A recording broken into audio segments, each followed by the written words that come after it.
Assalamualaikum warahmatullahi wabarakatuh dan salam sejahtera.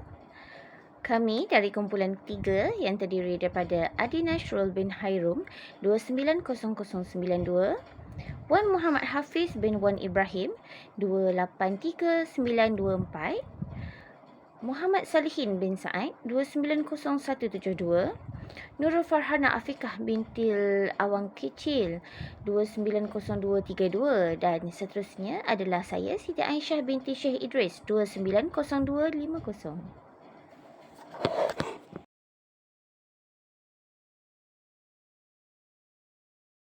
Pengenalan. Jepun merupakan sebuah negara kepulauan yang terletak di Asia Timur.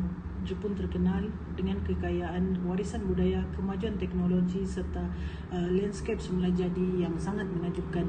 Jepun terdiri daripada 4 pulau utama iaitu Honshu, Hokkaido, Kyushu dan juga Shikoku serta lebih daripada 6,800 pulau kecil yang lain. Bagi sistem pentadbiran pula, Jepun bercirikan monarki iaitu konstitusi yang berfungsi dengan pemisahan kuasa di antara badan eksekutif, legislatif serta kehakiman. Populasi penduduk di Jepun dianggarkan sekitar 125 juta orang. Namun negara ini sedang menghadapi isu penurunan populasi akibat kadar kelahiran yang rendah dan populasi penuaan yang sangat tinggi. Dari segi ekonomi pula Jepun adalah salah satu negara yang mempunyai ekonomi terbesar di dunia, terkenal dengan teknologi canggih, kehebatan industri pembuatan dan inovasinya. Negara ini merupakan pengeluar utama kereta, elektronik dan barang berkualiti tinggi. Namun juga Jepun berhadapan dengan cabaran seperti penurunan populasi dan isu ekonomi yang perlahan. Sistem cukai di Jepun berfungsi untuk membiayai pelbagai perkhidmatan awam dan pembangunan infrastruktur serta menyokong kesejahteraan sosial.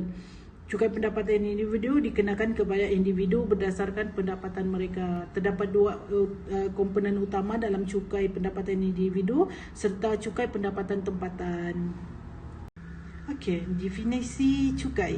Cukai pendapatan individu di Jepun adalah salah satu komponen utama dalam sistem cukai negara. Cukai pendapatan individu dikenakan ke atas pendapatan yang diperoleh oleh individu. Ini termasuklah pendapatan daripada pekerjaan, perniagaan, pelaburan serta sumber lain. Cukai pendapatan di Jepun terdiri daripada dua bahagian utama iaitu cukai pendapatan kebangsaan yang dikenakan oleh kerajaan pusat dan juga cukai pendapatan tempatan yang dikenakan oleh pemerintah daerah.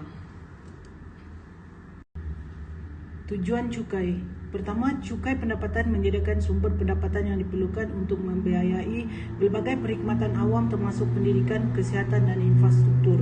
Yang kedua, cukai pendapatan berfungsi sebagai alat untuk mengurangkan ketidaksamaan pendapatan dalam masyarakat. Yang ketiga, menyokong program-program pembangunan ekonomi termasuk sokongan untuk perniagaan kecil dan sederhana serta pelaburan dalam penyelidikan dan pembangunan. Yang akhir sekali, memainkan peranan dalam mengekalkan kestabilan ekonomi dengan memberikan sumber pendapatan yang stabil kepada kerajaan untuk perbelanjaan dan program jangka panjang serta mengawal inflasi. Assalamualaikum warahmatullahi wabarakatuh. Saya Wan Muhammad Hafiz 283924. Okey, akan membentangkan berkenaan dengan dua tajuk iaitu klasifikasi cukai dan juga kadar cukai. Okey, untuk klasifikasi cukai, pendapatan di Jepun boleh diklasifikasikan berdasarkan beberapa kriteria lah, iaitu cukai pendapatan dan juga cukai pendapatan kebangsaan yang dikenakan ke atas semua jenis pendapatan individu, serta yang kedua adalah cukai pendapatan tempatan yang dikenakan oleh pemerintah daerah berdasarkan pendapatan individu yang biasanya dalam lingkungan 10% lah daripada jumlah pendapatan. Okey, negara Jepun juga mengamalkan kadar cukai yang progresif bagi memastikan mereka yang berpendapatan tinggi menyumbang lebih kepada hasil cukai negara. Okey, cukai pendapatan dikenakan dengan kadar yang meningkat mengikut jumlah pendapatan. Okey, maknanya individu dengan pendapatan yang lebih tinggi akan membayar kadar cukai yang lebih tinggi, manakala yang rendah akan membayar dengan kadar cukai yang lebih rendah. Untuk tajuk yang kedua iaitu kadar cukai. Struktur cukai di Jepun terdiri daripada pelbagai jenis cukai yang dikenakan pada pendapatan individu, syarikat dan juga transaksi. Okey, cukai pendapatan individu dikenakan secara progresif yang maksudnya kadar cukai meningkat mengikut pendapatan. Okey, berdasarkan jadual yang tertera ni, pendapatan kadar cukai adalah berbeza mengikut pendapatan. Contohnya yang paling rendah adalah untuk pendapatan 1.95 juta yen berkadar cukai 5% dan yang paling tinggi adalah yang melebihi 40 juta yen dengan kadar cukai setinggi sehingga 45%. Okey, kadar cukai pendapatan individu pada tahun 2013 sehingga 2015 adalah sebanyak 50.84% saja dan meningkat pada tahun 2016 sehingga 2024 iaitu sebanyak 55.95%. Okey, jadi secara amnya di Jepun cukai penduduk tempatan dikenakan pada kadar rata sebanyak 10%. Okey, untuk tujuan cukai penduduk tempatan pula, cukai penyamaan per kapita juga adalah dinilai. Jumlah tahunan mengikut standard Jepun adalah sebanyak 5,000 yen dan walau bagaimanapun ini adalah berbeza berdasarkan wilayah dan perbandaran di mana tempat mereka tinggal.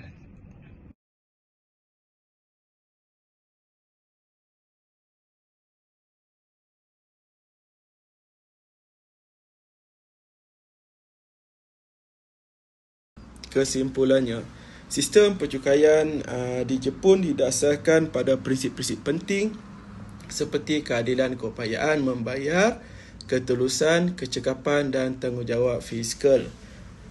Cukai di Jepun dikenakan secara progresif untuk memastikan pengagihan beban cukai yang adil, di mana individu berpendapatan tinggi dikenakan kadar cukai yang lebih tinggi. Selain itu, Jepun menawarkan pelepasan dan potongan cukai untuk meninggalkan beban bagi golongan tertentu dan menggalakkan aktiviti sosial serta ekonomi yang bermanfaat. Sistem ini juga diperkukuhkan melalui mekanisme potongan gaji, pengisytiharan diri dan audit berkala oleh pihak berkuasa cukai. Pada masa yang sama, kerajaan Jepun turut melakukan reformasi cukai untuk menyesuaikan sistem ini dengan perubahan dalam ekonomi dan masyarakat. Prinsip-prinsip seperti kebolehtentuan dan fleksibiliti membantu memastikan sistem cukai di Jepun tetap relevan dan berkesan dalam menghadapi cabaran ekonomi yang moden. Secara keseluruhannya, sistem percukaian Jepun berfungsi bukan sahaja untuk mengumpul dana untuk pembangunan negara tetapi juga untuk menggalakkan keadilan sosial dan mengurangkan ketidaksamaan ekonomi dalam masyarakat.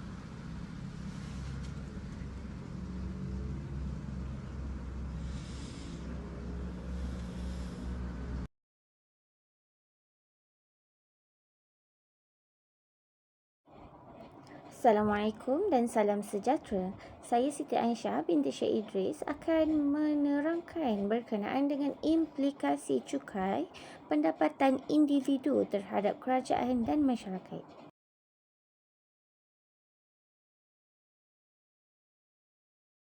Implikasi cukai pendapatan individu terhadap negara memberikan banyak kesannya. Okey, di mana kebanyakan individu setiap kali pembentangan perbelanjaan negara mengharapkan goodies daripada kerajaan, di mana terdapat juga segelintir yang mengharapkan pengurangan cukai. Okey, untuk pengurangan cukai ini akan memberikan juga pengurangan dana untuk kerajaan dalam pentadbiran, pengurusan dan juga pembangunan negara. Okey, kesan daripada pengurangan cukai ini juga akan mengakibatkan kerajaan menghadapi kesukaran dalam menjaga kualiti dan perkhidmatan yang diberikan kepada masyarakat. Kerajaan akan menghadapi belanjawan yang besar disebabkan oleh perbelanjaan sosial yang tinggi, terutamanya dalam bidang kesihatan dan juga kebajikan. Ianya melibatkan populasi masyarakat yang semakin tua. Hasil daripada cukai pendapatan inilah yang akan mengurangkan defisit belanjawan negara, yang akan mengurangkan keperluan kebergantungan negara terhadap pinjaman dan juga hutang dengan negara-negara luar. Dengan adanya pendapatan yang konsisten, kerajaan boleh menyesuaikan perbelanjaan untuk menangani cabaran ekonomi seperti kemelesetan ekonomi atau pemulihan pasca pandemik. Kenapa ia dikatakan sebagai pendapatan yang konsisten? Ini kerana segelintir masyarakat ataupun individu bekerja sebagai pekerja am ataupun yang berpendapatan tetap akan dibuat caruman untuk cukai pendapatan. Secara keseluruhan, cukai pendapatan individu di Jepun memberikan implikasi yang besar kepada kerajaan, terutamanya dalam aspek ekonomi, sosial dan juga fiskal. Okey, ia bukan sahaja menjadi sumber penting untuk membiayai pelbagai program pembangunan dan sosial, tetapi ia juga memainkan peranan dalam menjaga kestabilan ekonomi negara secara mengurangkan ketidaksamaan sosial tersebut.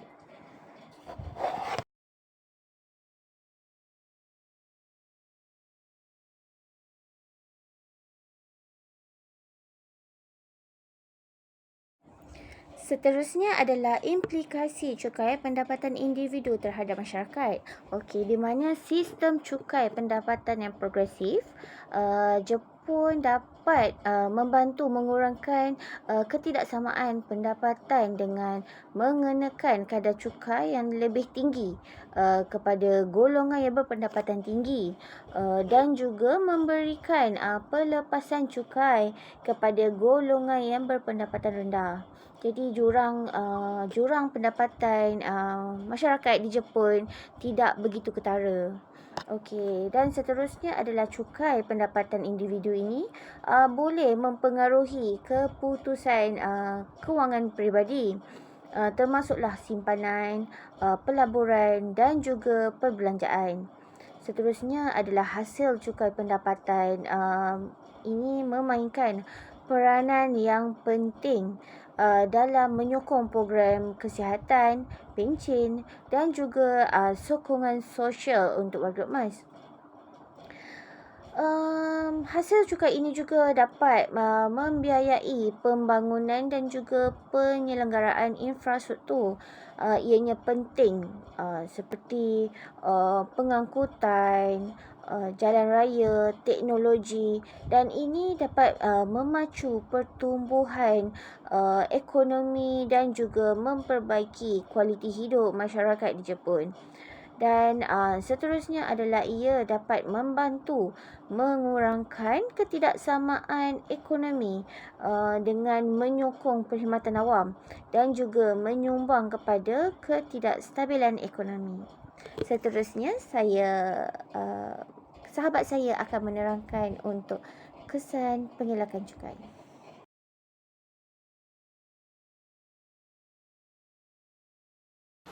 Bismillahirrahmanirrahim. Saya Adi Nasrul bin Hairun, nomor metrik 290092. Di sini saya akan membentangkan tentang kesan pengelakan dan pelarian cukai di negara Jepun. Okey, kesan pengelakan cukai di negara Jepun mempunyai pelbagai implikasi yang mempengaruhi ekonomi, masyarakat dan kerajaan. Di sini terdapat 5 kesan pengelakan dan pelarian cukai di negara Jepun. Yang pertama ialah kesan ekonomi, iaitu dari segi kesan ekonomi terdapat dua kesan. Antara yang pertama ialah pengurangan pendapatan kerajaan. Pengelakan cukai menyebabkan kerajaan kehilangan pendapatan yang sepatutnya digunakan untuk membiayai perkhidmatan awam dan infrastruktur.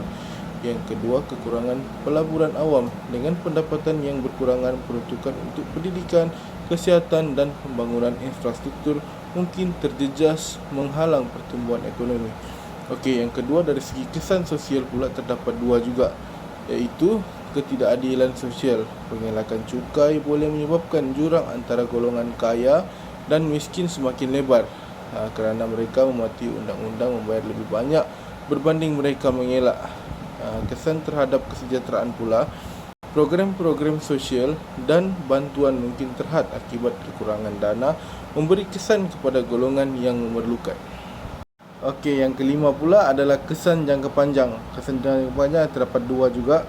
Yang pertama, ketidakseimbangan fiskal, iaitu mengelakkan cukai yang berterusan boleh menyebabkan masalah fiskal jangka panjang, menyukarkan kerajaan untuk merancang dan melaksanakan dasar yang berkesan. Yang kedua pula, kesan terhadap pertumbuhan ekonomi, keterbatasan dana untuk perkhidmatan awam dan infrastruktur boleh menghalang pertumbuhan ekonomi yang mampan.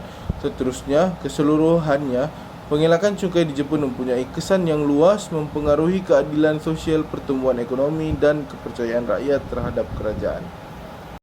Okey, di sini saya akan menunjukkan data sokongan yang kita ambil lah. Di mana kita ambil data sokongan tu adalah melalui National Tax Agency of Japan, di mana ada dua graf, iaitu graf bar dan graf OGIF. Di sini kita lihat graf bar. Graf di bawah ini menunjukkan hasil cukai yang diperoleh negara Jepun pada tahun 2012 sehingga 2022. Data ini diambil daripada National Tax Agency. Mari kita lihatlah data sokongan ini.